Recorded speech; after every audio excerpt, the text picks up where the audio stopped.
Hello বন্ধুরা, কেমন আছেন আপনারা?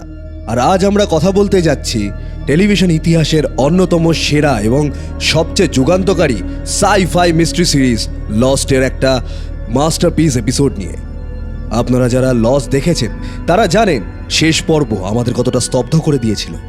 জ্যাকের সেই আর্তনাদ, we have to go back, আমাদের পুরো দৃষ্টিভঙ্গি পাল্টে দিয়েছিল। আমরা এতদিন ভেবেছিলাম যে আমরা হয়তো তাদের ফ্ল্যাশব্যাক দেখছি, কিন্তু আগের পর্বের পর আমরা জানতে পারি যে আমরা অ্যাকচুয়ালি তাদের ভবিষ্যৎ বা ফ্ল্যাশ ফরওয়ার্ডসগুলো দেখছি। তার মানে ওরা দ্বীপ থেকে ফিরে গেছে, কিন্তু কিভাবে, কারা ওদের উদ্ধার করলো? চার্লির মৃত্যুর আগে যে মেসেজ দিয়ে গেল, নট পেনিস বোট, তার মানে কি? সে উদ্ধারকারী জাহাজে আসলে কারা ছিল? এই সমস্ত গা ছমছমে প্রশ্নের উত্তর নিয়ে শুরু হয় লস্টের এই পর্ব। আর আজ এই ভিডিওতে আমরা প্রত্যেকটা দৃশ্য, প্রত্যেকটা ডায়ালগ এবং তার পেছনের সমস্ত হিডেন ডিটেলস ও থিওরি নিয়ে এই ভিডিওতে ধাপে ধাপে এগোবো। তাহলে চলুন শুরু করা যাক। শুরু করার আগে আপনাদের কাছে ক্ষমা চেয়ে নিচ্ছি, আপনাদের অনেক অপেক্ষা করতে হয়েছিল, কিন্তু আমরা এবার থেকে চেষ্টা করব যত তাড়াতাড়ি সম্ভব এই সিরিজটাকে শেষ করার। যদি আপনি আমাদের চ্যানেলে নতুন এসে থাকেন, চ্যানেলটি সাবস্ক্রাইব করতে ভুলবেন না। আর আগের ভিডিওগুলো যদি মিস করে থাকেন তাহলে ডেসক্রিপশনে দেওয়া লিঙ্কে গিয়ে আপনি একবার দেখে নিতে পারেন। তাহলে চলুন এই রহস্যময় দ্বীপের গভীরে হারিয়ে যাওয়া যাক, কারণ এই ভিডিওতে এমন অনেক সাইকোলজিক্যাল বিশ্লেষণ থাকবে যা আপনি আগে কখনো শোনেননি। তাই হেডফোন লাগিয়ে নিন আর ভিডিওটা লাইক করে দিন, এবং চলুন শুরু করা যাক আমাদের আজকের এক অডিও ভিজুয়াল জার্নি। এপিসোডের শুরুতেই আমরা দেখতে পাই রাত্রেবেলায় লস অ্যাঞ্জেলেসের রাস্তা, পুলিশের গাড়ির সাইরেন বাজছে, একটা লাল রঙের গাড়ি পাগলের মতো ছুটছে। গাড়িটা কার জানেন? হ্যাঁ, আমাদের সবার প্রিয় শান্তশিষ্ট হুগো, হার্লি রেসের। হ্যাঁ, ঠিকই শুনছেন, হার্লি পুলিশের হাত থেকে পালাচ্ছে। কিন্তু কেন? এর পরের সিনেই আমরা দেখি যে গাড়িটা একটা জায়গায় গিয়ে ক্র্যাশ করে। হার্লি দৌড়ে একটা কনভিনিয়েন্স স্টোরের ভেতর ঢোকে। সে পাগলের মতো হাঁপাচ্ছে। স্টোরের ক্যাশিয়ার তাকে দেখে ভয় পেয়ে যায়। হার্লি এদিক ওদিক তাকাচ্ছে, যেন কোনো অদৃশ্য দানব তাকে তাড়া করছে। হঠাৎ সে তাকায় স্টোরের কাচের দরজার দিকে, আর কাচের ওপারে দাঁড়িয়ে আছে চার্লি। হ্যাঁ, চার্লি পেস, যা আগের পর্বে লুকিং গ্লাস স্টেশনের ভেতরে ডুবে মারা গেছিল। চার্লি জলে ভিজে আছে, আর তার চোখ দুটো মৃত মানুষের মতো। ও কাচের ওপর হাত রাখে। হার্লি ভয় চিৎকার করে ওঠে এবং জিনিসপত্র ছুটতে শুরু করে। ঠিক তখনই আমরা দেখতে পাই পুলিশ এসে ওকে গ্রেফতার করে। বন্ধুরা, একটু ভেবে দেখুন লস্টের রাইটাররা আমাদের সাইকোলজির সাথে কিভাবে খেলছেন। আমরা বর্তমান টাইমলাইনে জানিই না যে চার্লি মারা গেছে, মানে বাকিরা জানে না যে ও মারা গেছে, কিন্তু ভবিষ্যতের টাইমলাইনে আমরা দেখছি যে চার্লি মারা গেছে এবং তার ভূত হার্লিকে তাড়া করছে। ও কি সত্যিই এই ভূতটা দেখছে, নাকি এটা ওর হ্যালুসিনেশন? এর উত্তর আমরা পাবো কিছুক্ষণ পরেই।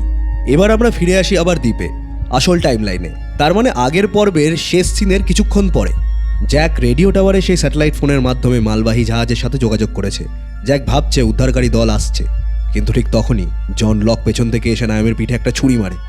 লক বারবার ওয়ার্ন করেছিল, জ্যাক এদের সাথে যোগাযোগ করো না, এরা আমাদের উদ্ধার করতে আসেনি। এরপরে আমরা দেখতে পারি লক ওখান থেকে চলে যাওয়ার পর জ্যাক যখন অন্যদের সাথে কথা বলছে, তখন হঠাৎ সবাই খেয়াল করে যে নাওমি ওখানে নেই। একটা মেয়ে যার পিঠে ছুরি গাঁথা, সে কি করে ওখান থেকে চলে যেতে পারে? এর পরের দৃশ্যে আমরা দেখতে পারি যে জ্যাক এবং কেটের মধ্যে একটা তর্ক শুরু হয়েছে। জ্যাক চায় সবাই এক জায়গায় থাকুক, কিন্তু কেট চাইছে যে নাওমিকে খোঁজা হোক। তারপরেই আমরা দেখতে পাই যে জ্যাকের অজান্তেই কেট খুব চালাকি করে জ্যাকের পকেট থেকে স্যাটেলাইট ফোনটা চুরি করে নেয়। এরপর কেট নাওমির রক্তের দাগ ফলো করে জঙ্গলের ভেতর ঢুকতে শুরু করে। বন্ধুরা, এখানে লস্টের সেই চিরাচরিত থিমটা আবার ফিরে আসে, বিশ্বাস বনাম বিজ্ঞান। জ্যাক সবসময় বিজ্ঞান এবং যুক্তিকে বিশ্বাস করে। সে ভাবে যে জাহাজের লোকেরা তাদের বাঁচাবে, কিন্তু লক এবং বেন বিশ্বাস করে যে দ্বীপের একটা নিজস্ব ইচ্ছা আছে এবং জাহাজের লোকেরা দ্বীপের ক্ষতি করতে আসছে। এরপরে আমরা ফিরে যাই আবার ফ্ল্যাশ ফরওয়ার্ডে। হার্লিকে পুলিশ স্টেশনে জেরা করা হচ্ছে। এখানে কিন্তু দারুণ একটা ইস্টার এগ আছে। যে পুলিশ অফিসার হার্লিকে জেরা করছে, আপনি কি তাকে চিনতে পেরেছেন? হ্যাঁ, সে হলো আনা লুসিয়ার পুরনো পার্টনার, যে হার্লিকে জিজ্ঞেস করে, তুমি কি আনা লুসিয়াকে চিনতে? হার্লি ভয় পেয়ে মিথ্যে বলে যে সে কাউকে চিনে না। কিন্তু এর পরেই আমরা আসল চমকটা পাই। হার্লি বুঝতে পারে পুলিশ তাকে পাগল ভাবছে, আর হার্লি ঠিক সেটাই চায়। সে পুলিশকে বলে, আমি ওশানিক সেক্সের একজন, আমি পাগল হয়ে গেছি, আমাকে সান্তা রোজা মানসিক হাসপাতালে পাঠানো হোক। আর এর ঠিক পরের সিনেই দেখতে পাই যে সান্টা রোজা মেন্টাল হাসপাতালে হার্লিকে ভর্তি করানো হয়েছে। সে বাগানে বসে ছবি আঁকছে। হঠাৎ তার সামনে বেঞ্চে একজন লোক এসে বসে। লোকটা আর কেউ নয়, চার্লি। এবার আর কোনো হ্যালুসিনেশন নয়, চার্লি পরিষ্কারভাবে কথা বলছে। চার্লি হার্লিকে বলে, ওরা আমাকে খুঁজছে হার্লি, ওদের তোমাকে দরকার। তারপরে হার্লি চোখ বন্ধ করে 1 থেকে 5 পর্যন্ত গোনে, আর যখন চোখ খুলে চার্লি আর সেখানে নেই। এই দৃশ্যটা আমাদের মনে ভয় আর সন্দেহ তৈরি করে। আসলে ওশানিক 6 কারা? এরা দ্বীপ থেকে ফিরলো কিভাবে, এবং দ্বীপ তাদের কেন আবার ফিরে ডাকছে? এই প্রশ্নগুলো এই এপিসোডের মূল মেরুদণ্ড। এর পরের সিনে আমরা দেখতে পারি সমুদ্রের পাড়ে ডেজমন্ডের নৌকা এসে থামে। সৈকতে সবাই অপেক্ষা করছে। আসল টাইমলাইনে আমরা ফিরে যাই। সমুদ্র সৈকতে সবাই অপেক্ষা করছে জ্যাকের জন্য। আর তারপরেই হঠাৎ করে সমুদ্রের দিক থেকে ডেজমন্ডের নৌকা এসে পাড়ে ভেড়ে। ডেসমন্ডকে দেখে সবাই ছুটে যায়, কিন্তু ডেসমন্ডের চোখে মুখে কোনো আনন্দ নেই। সে ট্রমাটাইজড। হার্লি হাসি মুখে ডেসমন্ডকে জিজ্ঞেস করে, চার্লি কোথায়? ও কি আসছে? ডেসমন্ড কিছুক্ষণ চুপ করে থাকে, তারপর খুব করুণভাবে বলে, চার্লি আর ফিরবে না, ও মারা গেছে। বন্ধুরা, এই দৃশ্যটা লস্টের ইতিহাসে অন্যতম একটা ইমোশনাল দৃশ্য। হার্লির মুখ থেকে হাসিটা ধীরে ধীরে মিলিয়ে যায়। সে বাচ্চাদের মতো কাঁদতে শুরু করে। কিন্তু এই দুঃখের পাশাপাশি ডেসমন্ড একটা ভয়ঙ্কর সত্যি সবাইকে জানায়। চার্লি মৃত্যুর আগে বলে গেছে যে জ্যাক রেডিও টাওয়ারে যাদের সাথে যোগাযোগ করেছে তারা কেউ পেরির লোক নয়, তারা উদ্ধারকারী দলও নয়, তারা অন্য কেউ। আর এই খবরটা ক্যাম্পের মধ্যে একটা আতঙ্কের সৃষ্টি করে। এর পরের সিনে আমরা দেখতে পাই হার্লি জঙ্গলের ভেতর একা। চার্লির গাইডেন্সে ও একটা পুরনো কাঠের কেবিনের সামনে এসে দাঁড়ায়। আসলে জঙ্গলের ভেতর হার্লি জ্যাকের দলের সাথে দেখা করার জন্য এগোচ্ছিল, কিন্তু সে দলছুট হয়ে যায়। সে হঠাৎ করে জঙ্গলের একদম মাঝখানে একটা ভাঙাচোরা কেবিনের সামনে এসে দাঁড়ায়। হ্যাঁ বন্ধুরা, আপনারা ঠিক ধরেছেন, এটা হলো সেই কুখ্যাত জেকাবস কেবিন। সেখানে হার্লি কেবিনের জানলা দিয়ে ভেতরে উকি মারে, কিন্তু সেখানে যেটা দেখতে পায় সেটা লিটারেলি দর্শকদের রাতের ঘুম কেড়ে নেওয়ার জন্য যথেষ্ট। আমরা হার্লির পয়েন্ট অফ ভিউতে কেবিনের ভেতরটা দেখতে পাই। ভেতরে একটা রকিং চেয়ারে একজন বসে আছে, কিন্তু কে সে? ভালো করে খেয়াল করলে বোঝা যায় লোকটা হলো ক্রিশ্চিয়ান শেপার্ড। হ্যাঁ, জ্যাকের মৃত বাবা। কিন্তু জ্যাকের বাবা এখানে কি করছে? আর ঠিক তখনই হঠাৎ করে জানলার কাচের একদম কাছে অন্য একজনের চোখ এসে হার্লির দিকে তাকায়। আমরা দেখি হার্লি ভয় ছিটকে পড়ে এবং পাগলের মতো দৌড়তে শুরু করে। এই দৃশ্যটা লস্টের মিথোলজির জন্য কতটা গুরুত্বপূর্ণ সেটা আমরা পরে বুঝতে পারি। কেবিনের ভেতরে কে ছিল? ওটা কি জেকব ছিল নাকি ম্যান ইন ব্ল্যাক? এই প্রশ্নগুলো নিয়ে আমরা ভিডিও শেষের দিকে থিওরি সেকশনে বিস্তারিত আলোচনা করব। এর পরের সিনটা এপিসোডের একদম ক্লাইম্যাক্স বা মিড পয়েন্ট আপনি বলতে পারেন। ফ্লাইট 815-এর সেই ভাঙা ককপিটের সামনে সবাই এসে জড়ো হয়। এই ককপিট সিজন 1-এর প্রথম এপিসোডে আমরা দেখেছিলাম। ঠিক যেন গল্পটা আবার যেখান থেকে শুরু হয়েছিল সেখানেই ফিরে এসেছে। এখানে এসে ডেসমন্ড সবাইকে চার্লির সেই শেষ মেসেজটার কথা বলে, নট পেনিস বোট। এই কথাটা শোনার পর সার্ভাইভাররা নিজেদের মধ্যে দুটো ভাগে বিভক্ত হয়ে যায়। লক সবাইকে বলে, যাদের সাথে জ্যাক যোগাযোগ করেছে তারা আমাদের বাঁচাতে আসেনি, তারা আমাদের মারতে আসছে। যারা বাঁচতে চাও তারা আমার সাথে ব্যারাক্সে চলো। জ্যাক রেগে যায়। সে ভাবে লক পাগল হয়ে গেছে। জ্যাক সোজা লকের দিকে এগিয়ে যায়, পকেট থেকে বন্দুক বের করে, লকের মাথায় তাক করে এবং ট্রিগার টেনে দেয়। আমরা শুনতে পারি একটা ক্লিকের শব্দ। বন্দুকে কোনো গুলি ছিল না, কিন্তু জ্যাক যে লককে সত্যিই মেরে ফেলতে চেয়েছিল সেটা স্পষ্ট হয়ে যায়। এরপর শুরু হয় লস্টের ইতিহাসের সবচেয়ে বড় আইডিওলজিক্যাল স্প্লিট বা আদর্শগত বিভাজন। কারা কার সাথে যাবে, কার সঙ্গ নেবে। কেট, জুলিয়েট, সয়ার, হার্লি সবাইকে সিদ্ধান্ত নিতে হবে। এদের মধ্যে সবচেয়ে অবাক করা বিষয় হলো হার্লির সিদ্ধান্ত। হার্লি লকের দলে যোগ দেয়, কারণ সে চার্লির শেষ কথাটাকে বিশ্বাস করে। সয়ারও লকের সাথে যায়। জ্যাকের দলে থেকে যায় কেট, জুলিয়েট এবং আরও কয়েকজন। গ্রুপটি চিরকালের জন্য দুভাগ হয়ে যায়। বন্ধুরা, একটু পজ দিয়ে ভাবুন, এই বিভাজনটা শুধু শারীরিক নয়, এটা লস্টের কোর ফিলোসফির বিভাজন। জ্যাক হলো সেই অন্ধবিশ্বাসের প্রতীক যে বাইরের পৃথিবীকে ভালো মনে করে, আর লক হলো দ্বীপের প্রতি সেই আদিম বিশ্বাসের প্রতীক। আপনি কার দলে থাকতেন আমাকে কমেন্ট বক্সে অবশ্যই জানাবেন। কিন্তু এর পরের সিনে আমরা আবার ফিরে আসি ভবিষ্যতে, অর্থাৎ আবার ফ্ল্যাশ ফরওয়ার্ডে। হার্লি সান্তা রোজা হাসপাতালের ঘরে বসে আছে। এমন সময় ওর সাথে দেখা করতে আসে জ্যাক। জ্যাককে দেখে খুব শান্ত এবং গোছানো মনে হচ্ছে। জ্যাক হার্লিকে দেখতে আসে কারণ সে ভয় পাচ্ছে হার্লি হয়তো দ্বীপের গোপন কথাগুলো কাউকে বলে দেবে। জ্যাক হার্লিকে বলে, তুমি কি কাউকে কিছু বলেছ? তারপরেই আমরা দেখতে পাই হার্লি জ্যাকের দিকে তাকিয়ে এমন কিছু কথা বলে যা জ্যাকের আত্মবিশ্বাসকে নাড়িয়ে দেয়।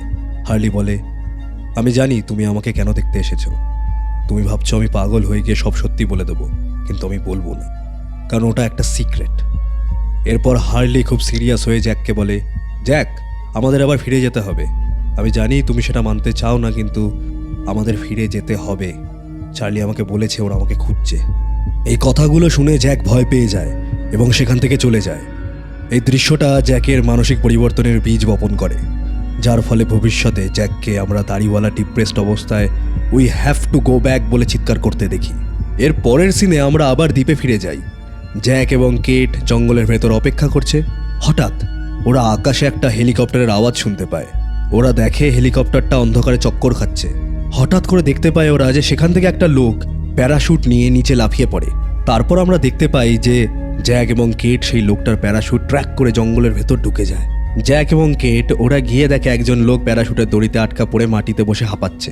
লোকটা তার হেলমেট খোলে এবং আমরা প্রথমবারের মতো দেখতে পাই লস্টের অন্যতম শ্রেষ্ঠ চরিত্র ড্যানিয়েল ফ্যারাডে। ড্যানিয়েল ফ্যারাডে জ্যাকের দিকে তাকিয়ে প্রথম যে কথাটা বলে সেটা হলো, আর ইউ জ্যাক? জ্যাক অবাক হয়ে বলে, হ্যাঁ, কিন্তু তুমি কে? ফ্যারাডে মুচকি হেসে বলে, আমি তোমাদের উদ্ধার করতে এসেছি। বন্ধুরা, আমরা এতক্ষণ গল্পটা তো শুনলাম, কিন্তু এবার চলুন একজন কন্টেন্ট ক্রিয়েটার হিসেবে বা আপনাদের মতো ডাইহার্ড ফ্যানেদের মতো এই এপিসোডের আসল মিস্ট্রিগুলোকে একটু ডিকোড করা যাক। আমার দুটো থিওরি আছে। প্রথম থিওরি, হার্লির ভূত দেখা বনাম মেন ইন ব্ল্যাক। ফ্ল্যাশ ফরওয়ার্ডে হার্লি যে চার্লিকে দেখছে সেটা কি আসলেই চার্লির আত্মা? লস্টের মিথোলজি অনুযায়ী ম্যান ইন ব্ল্যাক শুধু দ্বীপের ভেতরেই মৃত মানুষের রূপ ধারণ করতে পারে, যেমন লকের রূপ বা খ্রিশ্চানের রূপ, কিন্তু হার্লি তো দ্বীপের বাইরে। তার মানে হার্লি যে ভূতগুলোকে দেখে সেগুলো স্মোক মনস্টার নয়। হার্লির সত্যি মৃত মানুষদের সাথে কথা বলার একটা সুপার ন্যাচারাল ক্ষমতা আছে। হার্লি হলো দ্বীপের পরবর্তী রক্ষক, আর এই ক্ষমতাটা তাকে সেই পদের জন্য যোগ্য করে তোলে। দ্বিতীয় থিওরি, জেকবের ক্যাবিনের সেই রহস্যময় চোখ। হার্লি যখন জেকবের কেবিনে উকি দিয়েছিল তখন সে চেয়ারে ক্রিশ্চিয়ান শেপার্ডকে দেখেছিল, কিন্তু জানলার কাছে যে চোখটা হঠাৎ করে ভেসে উঠেছিল সেটা কার ছিল? অনেক ফ্যানেদের মতে ওটা ছিল মেন ইন ব্ল্যাকের আসল রূপ বা স্বয়ং জেকবের কোনো বন্দি আত্মা। এই কেবিনটা আসলে একটা ফাঁদ। জেকবের চারপাশে যে ছাইয়ের গণ্ডি থাকে সেটা ভেঙে গিয়েছিল, যার মানে কেবিনের ওপর তখন আর জেকবের কোনো কন্ট্রোল ছিল না। আরেকটা থিওরিও আছে যেটাকে বলা হয় ওশিয়ানিক 6। ফ্ল্যাশ ফরওয়ার্ডে আমরা জানতে পারি যে মাত্র 6 জন মানুষ দ্বীপ থেকে ফিরতে পেরেছিল, কিন্তু তাদের এই ফেরাটা কি আদৌ সুখের ছিল? জ্যাকের চরিত্রের এই এপিসোডের অবস্থানটা খেয়াল করুন। ও লকের বুকে গুলি চালিয়েছিল এই ভেবে যে লক তাদের উদ্ধারের পথে বাধা দিচ্ছে, কিন্তু ভবিষ্যতে জ্যাক বুঝতে পারে লকই ঠিক ছিল। জাহাজের লোকেরা ওদের বাঁচাতে আসেনি, ওরা এসেছিল দ্বীপটাকে ধ্বংস করতে। জ্যাকের এই গিল্টি ওকে আস্তে আস্তে মাদক এবং আত্মহত্যার দিকে ঠেলে দেয়। এই গল্পটা যেভাবে শুরু হয় সেটা আসলে লস্টের আগের পর্বের পুরো ন্যারেটিভ স্ট্রাকচারটাকে উল্টে দিয়েছিল। আমরা এতদিন ভাবতাম উদ্ধার পাওয়াই হলো সিরিজের শেষ, কিন্তু এই গল্প আমাদের দেখাচ্ছে যে এই উদ্ধার পাওয়াটা আসলে এক নতুন দুঃস্বপ্নের শুরু। ড্যানিয়েল ফ্যারাডের আগমন, ওশেনিক 6-এর ভবিষ্যৎ এবং জাহাজে আসা সেই রহস্যময় লোকেরা, এরা সবাই মিলে লস্টের গল্পকে সায়েন্স ফিকশন এবং টাইম ট্রাভেলের এক অন্য মাত্রায় নিয়ে যায়, যা নিয়ে আমরা এই চ্যানেলের আগামী ভিডিওতে অবশ্যই বিস্তারিত আলোচনা করব।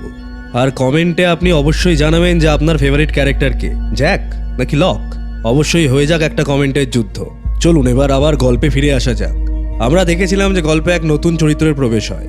চরিত্রের নাম ড্যানিয়েল ফ্যারাডে, যে আকাশ থেকে একটা প্যারাশুট নিয়ে ঝাঁপিয়ে পড়েছিল একটা হেলিকপ্টারের মধ্যে থেকে এবং এসেই জ্যাককে চিনতে পেরেছিল। এর পরের সিনে আমরা ড্যানিয়েল ফ্যারাডের একটা ফ্ল্যাশব্যাক দেখতে পাই। জায়গাটা এসেক্স, ম্যাসাচুসেটস। ড্যানিয়েল একটা সোফায় বসে টিভি দেখছে। টিভিতে ব্রেকিং নিউজ চলছে। সমুদ্রের তলদেশে ওশেনিক ফ্লাইট 815-এর ধ্বংসাবশেষ খুঁজে পাওয়া গেছে এবং কোনো যাত্রীই বেঁচে নেই। ড্যানিয়েলের চোখ দিয়ে অঝরে জল পড়ছে। তার কেয়ারটেকার বা সাহায্যকারী মহিলা তাকে জিজ্ঞেস করে, তুমি কাঁদছো কেন? তুমি কি ফ্লাইটের কাউকে চিনতে? ড্যানিয়েল খুব অদ্ভুতভাবে উত্তর দেয়, না, আমি কাউকে চিনি না, কিন্তু আমি বুঝতে পারছি না আমি কেন কাঁদছি। বন্ধুরা, এই দৃশ্যটা প্রথম দেখায় খুব সাধারণ মনে হতে পারে, কিন্তু লস্টের মিথোলজিতে ড্যানিয়েল ফ্যারাডের এই কান্নার পেছনের কারণটা হলো তার মেমোরি বা স্মৃতির সমস্যা। ড্যানিয়েল একজন জিনিয়াস ফিজিসিস্ট, কিন্তু তার মেমোরি লস বা স্মৃতিভ্রংশের রোগ আছে। তার অবচেতন মন হয়তো জানে যে এই প্লেন ক্র্যাশটা একটা বিশাল ষড়যন্ত্র, কিন্তু তার চেতন মন সেটা মনে করতে পারছে না। এর পরের সিনে আমরা আবার দ্বীপে ফিরে আসি। ড্যানিয়েল প্যারাশুট থেকে নামার পর জ্যাক এবং কেটের সাথে তার কথা হয়। ড্যানিয়েলের কথা বলার ধরন খুবই অদ্ভুত ছিল। সে সবসময় একটু নার্ভাস থাকে। ও জ্যাকের কোমরে বন্দুক দেখে অবাক হয়ে জিজ্ঞেস করে, তোমরা বন্দুক নিয়ে ঘুরছো কেন? তোমাদের কি উদ্ধারকারী দলের ওপর কোনো ভরসা নেই? এখানে জ্যাক খুব বুদ্ধিমানের মতো ড্যানিয়েলকে জেরা করে। জ্যাক বুঝতে পারে যে ড্যানিয়েল বা তার টিম আদেও উদ্ধারকারী দল নয়, কারণ তাদের সাথে কোনো রেস্কিউ প্রোটোকল নেই। তারা স্যাটেলাইট ফোনে একে অপরের সাথে যোগাযোগের চেষ্টা করছে ঠিকই, কিন্তু তাদের হাবভাব খুব সন্দেহজনক। ড্যানিয়েল জানায় যে তাদের হেলিকপ্টারে কিছু একটা গন্ডগোল হয়েছিল এবং তাদের মালপত্র বা পেলোড জঙ্গলের বিভিন্ন জায়গায় ছড়িয়ে পড়েছে। এখন তাদের লক্ষ্য হলো টিমের বাকি সদস্যদের খুঁজে বের করা। এর পরের সিনে আমরা চলে যাই ক্যালিফোর্নিয়ার ইঙ্গেলউডে। মাইলস ট্রাম একটা বাড়িতে ঢুকছে, হাতে একটা অদ্ভুত ভ্যাকিউম ক্লিনারের মতো যন্ত্র। এই ফ্ল্যাশব্যাকটা আমাদের পরিচয় করিয়ে দেয় লস্টের অন্যতম কুল এবং মিস্টিরিয়াস ক্যারেক্টার মাইলস ট্রামের সাথে। ক্যালিফোর্নিয়ার একটা বাড়িতে মাইলস ঢোকে, যেখানে একটা অল্পবয়সী ছেলে খুন হয়েছে বা মারা গেছে। ছেলেটির দিদা মাইলসকে ভাড়া করেছে ভূত তাড়ানোর জন্য। মাইলসের হাতে একটা অদ্ভুত মেশিন। ও ছেলেটির ঘরে যায়, কিন্তু সে কোনো সাধারণ তান্ত্রিক নয়। মাইলস চোখ বন্ধ করে ও মৃত মানুষের কথা শুনতে পায়। হ্যাঁ বন্ধুরা, মাইলস হলো একজন মিডিয়াম বা ঘোস্ট হুইসপারার। সে মৃত ছেলেটির সাথে মনে মনে কথা বলে এবং জানতে পারে যে ছেলেটা ঘরের একটা গোপন জায়গায় অনেক টাকা এবং ড্রাগস লুকিয়ে রেখেছে। এরপরেই আমরা দেখতে পাই মাইলস খুব চালাকি করে সেই টাকাটা নিজে নিয়ে নেয় এবং ছেলের দিদাকে সান্ত্বনা দিয়ে চলে যায়। এই দৃশ্যটা আমাদের বুঝিয়ে দেয় যে মাইলস টাকার জন্য কাজ করে। সে কিছুটা স্বার্থপর, কিন্তু তার ক্ষমতাটা একদমই আসল। এর পরের সিনে আমরা পৌঁছে যাই দ্বীপে। জ্যাক, কেট এবং ড্যানিয়েল জঙ্গলের ভেতর খুঁজতে খুঁজতে মাইলসকে আবিষ্কার করে। মাইলস মাটিতে মরার মতো পড়ে আছে। জ্যাক যখনই তাকে পরীক্ষা করতে যায়, মাইলস চোখের পলকে উঠে দাঁড়ায় এবং কেটের মাথায় বন্দুক ঠেকায়। মাইলস খুব অ্যাগ্রেসিভ। সে ড্যানিয়েলকে বলে, তুমি এদের সাথে কেন ঘুরছো? তুমি কি জানো না এরা কারা? মাইলস জ্যাককে বিশ্বাস করে না। সে জ্যাককে বাধ্য করে তাদের সাথে যেতে। মাইলসের এই রুক্ষ ব্যবহার ড্যানিয়েলের সম্পূর্ণ বিপরীত। আমরা বুঝতে পারি যে এই চারজনের টিমটার মধ্যে কোনো ইউনিটি নেই। প্রত্যেকেই নিজের নিজের এজেন্ডা নিয়ে এই দ্বীপে এসেছে। এর পরের সিনে আমরা চলে এসেছি এপিসোডের সবচেয়ে মাইন্ড ব্লোয়িং ফ্ল্যাশব্যাকের দিকে। জায়গাটা টিউনিশিয়ার সাহারা মরুভূমি, কড়া রোদ, একটা আর্কিওলজিক্যাল খনন কাজ চলছে। সেখানে আমরা দেখতে পাই শার্লট লুইসকে। ও একজন কালচারাল অ্যানথ্রোপোলজিস্ট বা আমরা বলতে পারি মানব বিজ্ঞানী। শার্লট একটা খবরের কাগজ পড়ছে আমরা দেখতে পাই, যেখানে ওশানিক 815-এর ফেক বা ভুয়ো ধ্বংসাবশেষের খবর ছাপা হয়েছে। ও বুঝতে পারে এটা একটা মিথ্যা খবর। হঠাৎ খননকারী শ্রমিকরা তাকে ডাকে। ওরা মাটির অনেক নিচে একটা অদ্ভুত জিনিস পেয়েছে। এর পরের সিনে আমরা দেখতে পাই শার্লট গর্তের ভেতর নেমে যা দেখে তা দর্শকদের আক্ষরিক অর্থে চেয়ার থেকে লাফিয়ে উঠতে বাধ্য করবে। মাটির নিচে পাওয়া গেছে একটা আস্ত মেরু ভল্লুকের কঙ্কাল। একটু ভেবে দেখুন, সাহারা মরুভূমির প্রখর গরমে মেরু ভল্লুক এলো কোথা থেকে? শুধু তাই নয়, শার্লট কঙ্কালের গলায় পরানো একটা চামড়ার কলার ব্রাশ দিয়ে পরিষ্কার করে, আর সেখানে ভেসে ওঠে ধর্মা ইনিশিয়েটিভের লোগো। ধর্মা ইনিশিয়েটিভের হাইড্রা স্টেশনের লোগো। বন্ধুরা, আপনারা যারা প্রথম দিককার সিজনগুলো দেখেছেন তারা জানেন যে দ্বীপে ধর্মা ইনিশিয়েটিভের মেরু ভল্লুক নিয়ে পরীক্ষা নিরীক্ষা করা হতো। কিন্তু এই মেরু ভল্লুক কি করে টিউনিশিয়ার গরমে পৌঁছলো? এই ছোট্ট দৃশ্যটি লস্টের পুরো টাইম ট্রাভেল এবং টেলিপোর্টেশনের কনসেপ্টকে আমাদের সামনে তুলে ধরে। তারপরে আমরা দেখি শার্লট মুচকি হাসে, কারণ সে এত বছর ধরে যা খুঁজছিল অবশেষে ওর প্রমাণ পেয়ে গেছে। দ্বীপটার অস্তিত্ব সত্যি। এর পরের দৃশ্যে আমরা দেখি ফ্ল্যাশব্যাক। আমাদের পরিচয় করানো হয় ফ্রাঙ্ক লাপিডাসের সঙ্গে। ফ্রাঙ্ক বাহামাজের একটি ঘরে বসে টিভি দেখছে। টিভিতে সমুদ্রের তলা থেকে তোলা ওশানিক 815-এর পাইলটের বডির ফুটেজ দেখানো হচ্ছে। ফ্র্যাঙ্ক ফুটেজটা খুব ভালো করে দেখে। পাইলটের আঙ্গুলের দিকে তাকিয়ে এসে চমকে ওঠে। ফ্র্যাঙ্ক সাথে সাথে ওশানিক এয়ারলাইন্সের হটলাইনে ফোন করে। আমরা দেখতে পাই ফ্র্যাঙ্ক ফোনে চিৎকার করে বলছে, আমি সেথ নরিসকে চিনি, আমি ওর বন্ধু। টিভিতে যে বডিটা দেখানো হচ্ছে ওর আঙ্গুলে বিয়ের আংটি নেই, কিন্তু সেথ কোনোদিন ওর বিয়ের আংটি খুলতো না। ওই প্লেনটা ওশানিক 815 নয়, ওটা ফেক। সবচেয়ে বড় কথা, ফ্র্যাঙ্ক জানায় যে ওশানিক 815-এর পাইলট হিসেবে আসলে ফ্র্যাঙ্কেরই ফ্লাই করার কথা ছিল, কিন্তু শেষ মুহূর্তে সে ডিউটি ক্যান্সেল করে তার জায়গায় সেথ নরিসকে প্লেনটা ওড়াতে দেয়। ফ্র্যাঙ্ক বুঝতে পারে যে সমুদ্রের নিচে ওই ধ্বংসাবশেষটা একটা সাজানো নাটক। কেউ একজন ইচ্ছে করে এই ফেক ক্র্যাশটা স্টেজ করেছে যাতে সারা পৃথিবী ওর খোঁজাখুঁজি বন্ধ করে দেয়। এর পরের দৃশ্যে আমরা আবার পৌঁছে যাই দ্বীপে, আবার আগের টাইম লাইনে। আমরা দেখতে পাই ফ্র্যাঙ্ক হেলিকপ্টারটা খুব সুন্দরভাবে জঙ্গলের ভেতর ল্যান্ড করিয়েছে। ফ্র্যাঙ্ক হল এক্সট্রিমলি ট্যালেন্টেড একজন পাইলট। যখন জ্যাক, কেট আর মাইল সেখানে পৌঁছায়, ফ্র্যাঙ্ক জুলিয়েটকে দেখে চিনে ফেলে, কারণ ফ্র্যাঙ্ক দ্বীপের অনেক ইনফরমেশন আগে থেকেই জেনে এসেছে। ফ্র্যাঙ্ক জ্যাককে বলে, আমরা তোমাদের বাঁচাতে আসিনি, আমাদের অন্য একটা মিশন আছে। এর পরের সিনে আমরা ফোকাস করি দ্বীপের আরেক দলের ওপর, যেটা হলো লকের দল। তারা জঙ্গলের ভেতর দিয়ে ব্যারাকে যাওয়ার চেষ্টা করছে। তাদের সাথে বন্দি অবস্থায় আছে স্বয়ং বেন নিলাস। হঠাৎ ওরা জঙ্গলে একটা নদীর কাছে প্যারাশুটে আটকে থাকা অবস্থায় শার্লটকে খুঁজে পায়। শার্লট খুব চালাকি করে তাদের বোকা বানানোর চেষ্টা করে, কিন্তু লক শার্লটকে জেরা করতে শুরু করে। লক যখন শার্লটকে জিজ্ঞেস করছে তাদের জাহাজে কতজন আছে, ঠিক সেই মুহূর্তে একটা অবিশ্বাস্য ঘটনা ঘটে। বেন নিলাস লকের বেল্ট থেকে বন্দুকটা ছিনিয়ে নিয়ে সরাসরি শার্লটের বুকের ওপর দুটো গুলি চালায়। আমরা দেখি যে পুরো দল স্তব্ধ হয়ে গেছে। সয়ার বেনকে ধাক্কা দিয়ে ফেলে দেয়, কিন্তু কয়েক সেকেন্ড পর শার্লট কাস্তে কাস্তে উঠে বসে। তার বুকে ছিল বুলেট প্রুফ ভেস্ট। বেন খুব ঠান্ডা মাথায় লককে বলে, তুমি বুঝতে পারছো না জন, এরা কারা? এরা কোনো সাধারণ রেস্কিউ টিম নয়, এরা মিলিটারি ট্রেন্ড। এরা বুলেট প্রুফ জ্যাকেট পরে এসেছে কারণ এরা জানে এরা কি করতে এসেছে। বন্ধুরা, বেনের এই ম্যানিপুলেশন স্কিল জাস্ট আনম্যাচেবল। সে বন্দি অবস্থাতেও পুরো দলের সাইকোলজিকে কন্ট্রোল করছে। সে শার্লটকে গুলি করে প্রমাণ করে দিল যে এই নতুন লোকেরা অত্যন্ত বিপজ্জনক। এরপরে আমরা দেখতে পাই লক শার্লটকে বন্দি হিসেবে তাদের সাথে নিয়ে যাওয়ার সিদ্ধান্ত নিয়েছে। এই পর্বের একদম ক্লাইম্যাক্সে আমরা আবার হেলিকপ্টারের কাছে ফিরে আসি। সাইদ এবং জুলিয়েটও সেখানে এসে পৌঁছয় এবং মালবাহী জাহাজের দলের সঙ্গে তারা মুখোমুখি অবস্থান করে। মাইলস খুব রেগে গিয়ে জ্যাককে জিজ্ঞেস করে, আমাদের একজন লোক নাওমি কোথায়?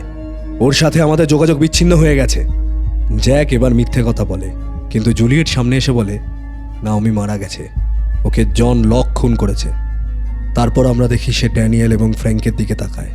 মাইলস বুঝতে পারে আর অভিনয় করে লাভ নেই। ও তার পকেট থেকে একটা পুরনো ছবি বের করে জ্যাকের সামনে নিয়ে এসে ধরে। মাইলস জ্যাকের চোখের দিকে তাকিয়ে খুব শান্ত গলায় বলে, আমরা এখানে তোমাদের উদ্ধার করতে আসিনি জ্যাক, আমরা এখানে একজনকে খুঁজতে এসেছি। তোমরা কি জানো লোকটা কোথায়? ছবিটা স্পষ্ট করে দেখাতেই আমরা জানতে পারি যে ছবিটা বেঞ্জামিন নিলাসের। হ্যাঁ বন্ধুরা, এই জাহাজের লোকেরা, এই ফ্রেটার টিম, ড্যানিয়েল, মাইলস, শার্লট এবং ফ্র্যাঙ্ক, এরা কেউ জ্যাকদের উদ্ধার করতে আসেনি।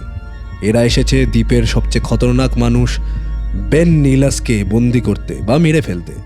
আর এর মাধ্যমেই এই পর্বটা এখানেই শেষ হয় এবং আমাদের মনে হাজারো প্রশ্নের জন্ম দেয়। ওয়েল গাইজ, এপিসোডের পুরো স্টোরিটা তো আমরা শুনলাম। এপিসোডটা লস্টের পুরো প্লট লাইনকে একটা নতুন মাত্রা দিয়েছে। এবার চলুন একজন কন্টেন্ট ক্রিয়েটর এবং লস্টের ডাই হার্ট ফ্যান হিসেবে এই এপিসোডের বা এই পর্বের আসল মিস্ট্রিগুলোর একটু পোস্টমর্টেম করা যাক। কয়েকটা থিওরি নিয়ে আসি। থিওরি নম্বর 1, ওশানিক 815-এর নকল ধ্বংসাবশেষ। কিন্তু কারই বা এত ক্ষমতা আছে? আমরা দেখলাম যে সমুদ্রের নিচে আস্ত একটা বোয়িং 777 বিমান এবং তার ভেতরে 324 জন যাত্রীর ফেক বা নকল মৃতদেহ সাজিয়ে রাখা হয়েছে। একটু ভাবুন তো, কার কাছে এত টাকা আছে, এত ক্ষমতা আছে এবং এত রিসোর্স থাকতে পারে যে সে একটা আস্ত প্লেন ক্র্যাশ স্টেজ করতে পারে এবং সারা পৃথিবীর সরকার ও মিডিয়াকে বোকা বানাতে পারে? আপনারা যারা পুরো সিরিজ দেখেছেন তারা জানেন এর পেছনে মাস্টার মাইন্ড হলো চার্লস উইডমোর, পেনির বাবা। উইডমোর সবসময় দ্বীপটাকে খুঁজে পেতে চেয়েছিল এবং সে চায় না যে অন্য কেউ এই দ্বীপটার খোঁজ পাক। ওই জন্য ওই ফেক ক্র্যাশটাও স্টেজ করে যাতে বাকি পৃথিবী ওশানিক 815-এর খোঁজ করা বন্ধ করে দেয়। থিওরি নম্বর 2, মাইলস ট্রাম এবং হার্লির ক্ষমতা। আগের পর্বেই আমরা দেখেছি হার্লি মৃত মানুষ বলতে চার্লির সাথে কথা বলতে পারে, আর এই এপিসোডে আমরা দেখলাম মাইলস মৃতদের সাথে যোগাযোগ করতে পারে। কিন্তু দুজনের ক্ষমতার মধ্যে একটা বিশাল পার্থক্য আছে। হার্লি মৃতদের দেখতে পায় এবং তারা হার্লির সাথে সরাসরি কথা বলে যেন তারা জীবিত, কিন্তু মাইলস মৃতদের দেখতে পায় না।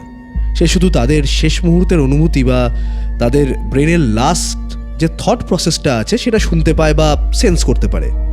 মাইলসের ক্ষমতাটা অনেকটা ওই রেডিও ফ্রিকোয়েন্সি ধরার মতো। দ্বীপের ইলেকট্রোম্যাগনেটিক এনার্জির সাথে এদের ক্ষমতার একটা গভীর সম্পর্ক আছে।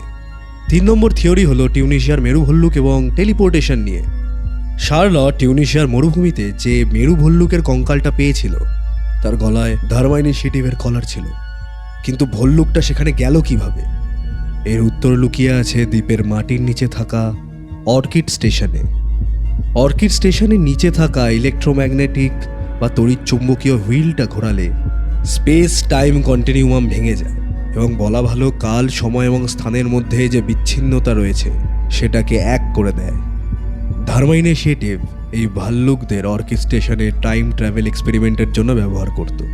যে চেম্বারটা এই দ্বীপের নিচে পাওয়া গেছে, ওই চেম্বারের এক্সিট পয়েন্ট বা বেরোনোর রাস্তা ছিল সেই টিউনিশিয়ার মরুভূমি, কারণ ওই দ্বীপ এবং টিউনিশিয়া পৃথিবীর ম্যাপে ঠিক একে অপরের বিপরীতে অবস্থিত।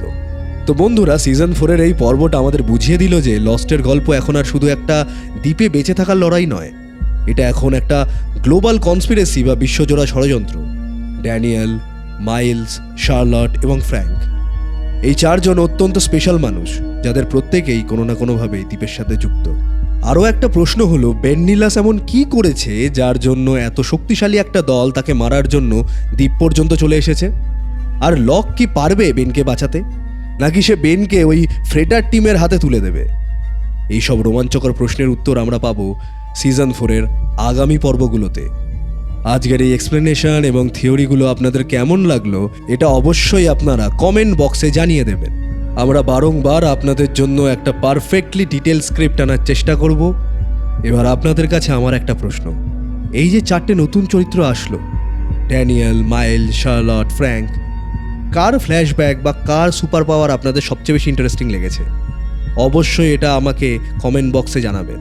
পরের পর্বে আমরা সাইদ চরিত্রের ভবিষ্যতের টাইমলাইনের জীবন সম্পর্কে জানতে পারব, এবং এর সাথে দ্বীপ এবং দ্বীপের বাইরের টাইমলাইনের মধ্যে যে সম্পর্ক সেটাও আমরা অনেক স্পষ্টভাবে জানতে পারব। এই রহস্যগুলো উন্মোচন করতে চাইলে অবশ্যই আমাদের পরবর্তী ভিডিওর জন্য আপনাদের অপেক্ষা করতে হবে। আর অবশ্যই বিভিন্ন সিরিজের এরকম ডিটেলড এক্সপ্লেনেশনের জন্য সাবস্ক্রাইব করতে ভুলবেন না কিন্তু। টিল দেন, থ্যাংক ইউ আর গুড বাই।